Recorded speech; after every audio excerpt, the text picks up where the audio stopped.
தயாரிப்பாளர்கள் தோற்கக்கூடாது.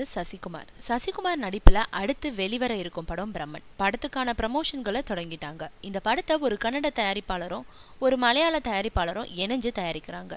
இது பத்தி சசிகுமார் சொல்லியிருக்கிறது, என்னை நம்பி வந்தவங்க யாரும் நஷ்டப்படக்கூடாதுன்னு நினைக்கிறவன் நான். பிரம்மன் படத்தை தயாரிக்கும் தயாரிப்பாளர் பக்கத்து மாநிலத்திலிருந்து என்னை நம்பி வந்திருக்காங்க. அவங்க தோற்க கூடாதுன்றதுல கவனமா இருக்கேன். பொதுவாகவே தயாரிப்பாளர்கள் தோற்க கூடாதுன்றதுல கவனமா இருக்கேன். ஒரு நடிகரோ இயக்குனரோ தோற்றா அவங்களுக்கு உழைப்பு மட்டுமே நஷ்டம். அடுத்த படத்துல எழுந்து வந்துடலாம். ஒரு தயாரிப்பாளர் தோற்றா உழைப்பு, பணம் எல்லாமே நஷ்டம்.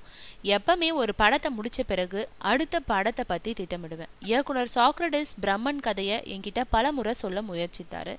அப்போ நான் வேறு படங்கள்ல நடிச்சுக்கிட்டு இருந்ததுனால அவர்கிட்ட என்னோட முடிவை சொல்ல முடியல. அந்த படங்கள் முடிந்த உடனே சாக்ரடிஸ்க்கு சான்ஸ் கொடுத்தேன். இப்போ பிரம்மன் பிரமாதமா வந்திருக்கு. பழைய சசிகுமாரை இதுல பார்க்க முடியாது. சில புது விஷயங்களை இதுல கையாண்டிருக்கேன். அது ரசிகர்களுக்கு கண்டிப்பா பிடிக்கும்னு நம்புறேன்னு சொல்லியிருக்காரு சசிகுமார்.